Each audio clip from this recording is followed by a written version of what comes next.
The engines never stopped running.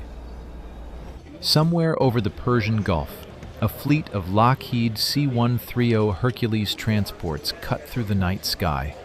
No announcements, no press briefings, no warning. Just 5,000 of America's most elite paratroopers, moving fast, moving quiet, moving with purpose. Their destination? Udeid Air Base, Qatar, the most powerful American military installation in the entire Middle East. And the question no one in Tehran wanted to ask out loud: why now? This wasn't a routine rotation. The scale, the speed, the timing. Every signal pointed to one conclusion. Washington wasn't just watching the region anymore. Washington was positioning. Anyone paying attention to the rhythm of American power projection in this part of the world knows. When the C-130s fly at night, something has already been decided. To understand what this deployment means, you have to understand what Udeid actually is. From the outside, it looks like a base. From the inside, it functions like the nerve center of an entire hemisphere of conflict management. Udeid hosts the forward headquarters of United States Central Command, CENTCOM, the combatant command responsible for military operations across a theater stretching from the Horn of East Africa to the borders of Central Asia. That's over 20 countries, dozens of active conflict zones, hundreds of daily sorties, surveillance missions, and logistics chains, all coordinated from a single patch of Qatari desert. The base houses fighter jets, long-range bombers, strategic reconnaissance aircraft, and the kind of command and control infrastructure that can launch a war or stop one. It is, by any serious military assessment, irreplaceable. And now, it just received 5,000 paratroopers. Elite paratroopers don't deploy to fill seats. They deploy when planners believe rapid ground response capability may be required, when the situation on the ground could change faster than conventional forces can react. Their presence at Udeid sends a message that is both logistical and psychological. The C-130 Hercules, the aircraft that delivered them, is itself a statement of intent. Designed for austere environments, capable of operating from unprepared runways, built for speed of deployment over comfort of transit. When the Pentagon reaches for the C-130, it is not thinking about peacetime presence. It is thinking about options. This deployment didn't happen in isolation.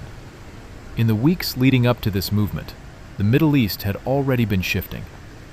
A series of airstrikes and naval maneuvers had pushed regional tension past the threshold that analysts call managed instability. Iran, Israel, and the United States had each made moves that individually could be explained away. Collectively, they painted a picture of a region approaching a decision point. Washington's response has been layered. Additional fighter jets have been repositioned. Carrier strike groups have altered their operational posture. And now, boots on the ground at the region's most strategic installation. The logic of deterrence is simple.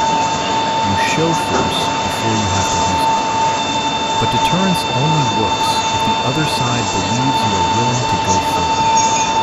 Every additional asset moved into the theater is Washington's way of making that belief credible. And there is history here that cannot be ignored.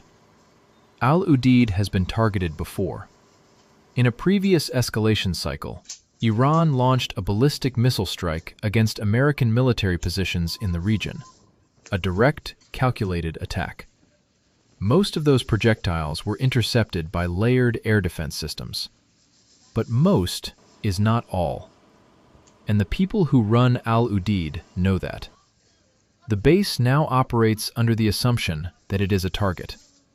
That assumption shapes everything: the dispersal of aircraft, the hardening of command facilities, the posture of Patriot missile batteries positioned around the perimeter. The radar screens at Al Udeid are never dark. The operators watching them have seen what happens when they look away. Pause on that for a moment. 5,000 paratroopers. A base already configured for incoming fire. Additional air and naval assets converging on the Gulf. This is what military readiness looks like when planners believe the margin for error has disappeared. The strategic picture extends beyond any single base or any single confrontation. The Persian Gulf region sits astride the most critical energy transit corridors on the planet.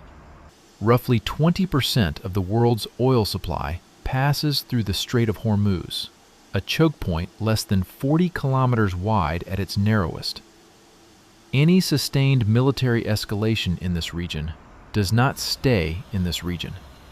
It travels instantly through global energy markets, supply chains, and the economic calculations of every major power on Earth. That is why the international community watches every C-130 that takes off, every carrier that repositions, every paratroop battalion that lands in the dark. Here is what the deployment of 5,000 paratroopers to Al Udeid actually tells us. It tells us that Washington's planners have assessed the regional threat environment and concluded that current force posture is insufficient. It tells us that the United States is not preparing to de-escalate. It is preparing to have options if escalation comes to them.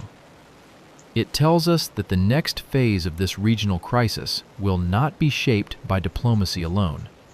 It will be shaped by who has what assets, where, and how fast they can be employed.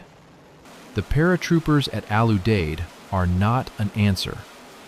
They are a contingency. And contingencies exist because decision makers believe a scenario is plausible enough to prepare for.